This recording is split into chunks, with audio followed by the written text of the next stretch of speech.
윤석열 당선자가 5월 10일부터 대통령직을 수행하게 되는데 집무실을 청와대에서 용산 국방부 청사로 옮기려고 작업을 하고 있습니다. 거기에 대해서 논란이 많습니다.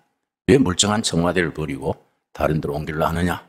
말이 많습니다. 그러나 내가 보는 관점은 대통령 당선자나 여권에서 직접 말할 수 없는 아주 깊은 사연이 있습니다. 옛날에 북한의 특공대 30명이 1월 21일에 청와대를 폭파하고 박정희를 암살하려고 난파된 적이 있습니다. 121 사태라 그러고 그때 한 사람이 생포되고 28명은 사살되고 한 사람이 북한으로 살아 돌아가서 그 사람이 장군에까지 승진을 했습니다. 그런데 이제 한 사람 생포된 사람이 김신조인데 목사가 됐지요. 지금 목회를 하고 있습니다. 근데 이상한 걸 발견했지요. 그 죽은 사람이나 김신조나 청와대의 상세한 도면을 다 갖고 있는 거예요. 청와대 그 내부의 도면을 아주 정확하게 어디로 침투해서 어디에 박정희가 자고 어디에 경비실이 있고 상세한 도면이 돼 있어서 우리 정부가 놀란 거지요. 어떻게 청와대의 지도가 북한에 이렇게 상세하게 가 있냐. 그래서 일부러 역으로 조사를 했습니다. 은밀하게 조사를 했더니 청와대 여자 직원 중에 김옥화라고 해서 김옥화. 이 사람의 남편이 유럽에 가가지고 청와대 상세한 지도를 북한 공작원한테 건넨 것이 조사를 통해서 들통이 났습니다. 그래서 김옥화는 비밀리에 처형이 되고 국민들이 모르는 채 지나갔습니다. 지난 5년간의 우리나라의 주사파, 김일성 주체 사상이 민족의 희망이다. 그런 택도 없는 생각을 가진 사람들이 뭐 민주당 정권이 다 주사파는 아니고 그중에 주사파들이 핵심 속에 들어 있었지요. 그 사람들이 뭐 청와대 비서실장도 하고 요직을 지켰으니까 뭐 청와대 그동안에 수리한 거 뭐 다 내용을 알지요. 무슨 말이냐? 청와대가 지금은 안전한 가옥이 아니다 이거지요. 안가가 아니다 이거지요. 왜 북한에는 저 변두리에다가 청와대 집을 다 지어놓고 그걸 습격하는 훈련을 하는 특공대가 있습니다. 그걸 다 정보를 입수했지요. 그러니까 차제에 그거는 청와대 지역은 대통령들 기념관이나 시민 공원으로 만들어서 시민들이 이용하게 하고 대통령 집무실은 다른 데로 옮기자. 그래서 이제 안이 나온 거인데 정부에서 당선자들이 그런 걸 자세히 얘기할 수가 없지요. 우리가 그런 그 배경을 이해를 해야 됩니다. 이 나라를 안보라는 게 참 중요하지요. 여러분, 그 월남이 망했을 때에 나중에 알고 보니까 월남의 부통령이 베트콩 간첩이 됐습니다.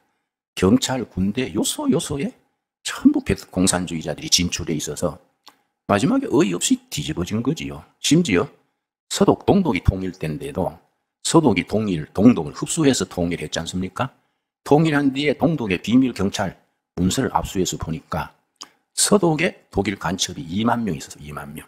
심지어 수상의 비서실장이 간첩이랬습니다. 서독같이 잘 사는 사회에도 동독이 그렇게 2만 명이나 간첩망을 조직을 한 거지요. 전에 황장엽 선생이 주체사상을 만든 김일성 대학 총장까지 한 북한의 2인자인데 도저히 북한은 희망이 없다. 그래서 이제 월남을 했지 않습니까? 내가 황장엽 선생을 만났습니다. 나한테 김 목사, 남한이 걱정일세, 남조선이 걱정일세. 왜 그러세요? 그러니까 북한에서 자기가 자료를 봤는데 김정일 책상 위에 있는 남조선에서 보낸 보고서를 자기가 우연한기에 읽었다. 하여튼 친북 주체사상, 간첩급에 해당하는 인사가 5만 명, 남조선의 5만 명이 요소에 포진하고 있으니까 여차해서 되게 큰 일이 벌어지면 그 사람들이 다 동원이 된다 이거지요. 그러니까 무슨 큰 데모, 뭐 박근혜 그 탄핵 사건이다, 이명박 때의 그 소고기 파동이다, 그런 또 광주 사태. 그런데 그런 사람들이 다 동원될 수 있는 거지요. 우리가 거기에 대해서 경각심을 가져야 되지요. 그래서 우리가 이 바깥 도덕보다 집안 도덕이 더 무서운 거 아닙니까? 이걸 우리가 참 그래도 한국에서 믿을 수 있는 데는 교인이지요. 교회는 반공의 선도니까. 이석기라고 아시지요? 북한에 4 간첩망이 있습니다. 인천 지역의 동부연합, 경상도, 호남, 또 서울 뭐 이렇게 해서 4개 조직이 있는데 그 중에 하나는 적발했지요. 그게 동부연합입니다. 동부연합. 3개는 아직 묻혀 있지요. 그러나 단속을 많이 하면 지하로 들어가고 또 숨쉴만 하면 또 길거리로 나서고 하지요. 그런데 동부연합의 대표가 이석기랬습니다. 이 사람이 외국어 대학을 나온 사람인데 이 사람이 동부연합 대표가 되면서 우리나라가 이 정치가 헐렁해가지고 국회의원이 된 거예요. 그런데 국정원에서 뭘 관심 가졌냐 하면은 국회의원이 정부에 자료를 요청합니다. 그 자료 요청이 전부 국방에 대한 1급 비밀이야. 자꾸 그런 것만 요청을 하니까 이 사람이 수상하다. 그때 법무부 장관이 황교안 장관입니다. 황교안 장관은 간첩 잡는 그 분야의 안보 전문 출신이니까 법무부 장관이 새로 팀을 짜서 이석기를 잘 추적해봐라. 국회의원이니까 쉽게 손댈 수 없는 거예요. 근데 꼬투리를 잡을 수 없는 거지요. 근데 통진당 대표요. 이석기가 너무 잘 되니까 정부에서 정당 보조금으로 매년 100억, 정부 예산으로 통진당에 100억 주는 거예요. 국회의원 세비를 받지요. 또 정부 예산으로 비서 4명의 비용을 다 주지요. 그러니까 자기 사람들 밑에 4명 국비로 비서로 쓰고 통진당에 100억 받고 모든 게 잘 되니까 이 사람이 방심을 한 거지요. 통진당 핵심 간부 믿을 수 있는 사람 100명을 모았어. 저 서울 저 한쪽 구석에 캐도릭 문화회관이 있습니다. 캐도릭 문화회관. 집을 빌려주고 하는데요. 거기에 100명을 모아놓고서는 이석기가 강의를 한 거예요.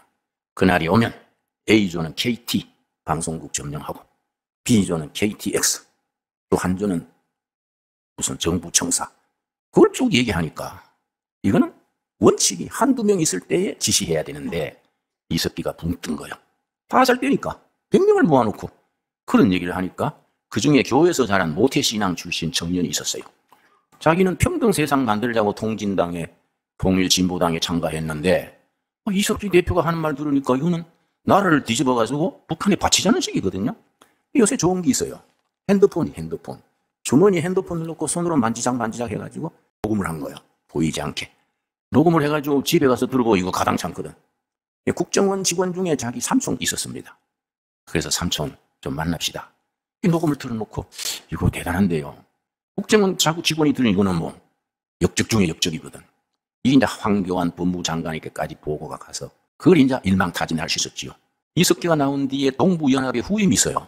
전국 노동자 중에 민주노총 회원은 4%요, 4%. 4%인데 이 사람들이 전투력이 있어. 길거리에 나가서 막 띠매고 막 하고 하니까 4% 되는 민주노총이 이건 뭐 우리 지금 주사파 정권하고 딱 서로 맞는 거지요. 그런데 이석기의 후임 중에 양경수가 양경수 동부연합의 후임인데 이 사람이 이번에 민주노총의 대표가 됐네. 그럼 이거는 간첩급이 민주노총의 대표가 됐으니 이건 보통 문제가 아니지요. 그래 나는 뭐 특정 정당을 말하려는 게 아니라 우리나라를 지켜야 되지 않겠습니까? 안 그래요? 택도 없는 친구들이 뭐 나라를 뒤집으려고 그러고 우리가 자유민주주의를 지키기 위해서 목숨 걸고 피 흘리고 얼마나 희생과 대가를 치렀습니까? 우리가 누리는 자유가 이거는 엄청난 축복이지요. 그런 자유로운 바탕 위에서 우리가 세계 경제 10대국이죠. 그리고 수출로 말하면 세계 7등이죠. 7등. 이 나라를 하나님이 보호하사 정말 좋은 나라로 만들어야 되지 않겠습니까? 여러분 내가 이명박 대통령 계실 때 내가 청와대 예배 보러 갔다가 개인적으로 들은 얘기인데 목사님 우리나라 이 안보가 심각합니다. 왜요? 그랬더니 국가안전보장회의를 NSC라 그래요. NSC.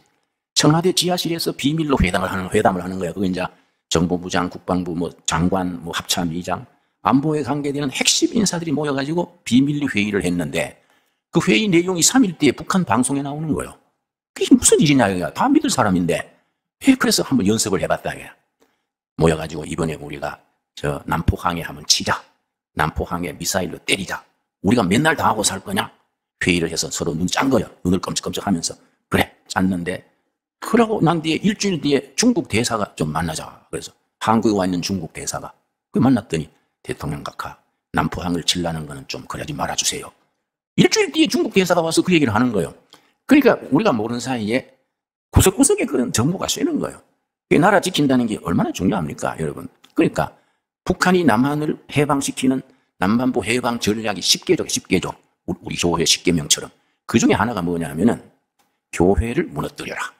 한국 교회는 태생적으로 반공교고 민주화 세력이고 남한을 해방시키는 데는 교회가 주적이다, 주적. 10개명 속에 들어가 있어요. 그러니까 공산주의자들도 교회는 이거 골치 아프다는 거예요. 교회를 파괴시켜라. 아예 신학생들 중에도 장학금을 줘가지고 포섭을 해가지고 신학교 속에도 요즘은 좀 침투해 있습니다. 뭐 그걸 너무 또 어렵게 생각할 건 없습니다. 뭐 알아서 하면 그런 겁니다.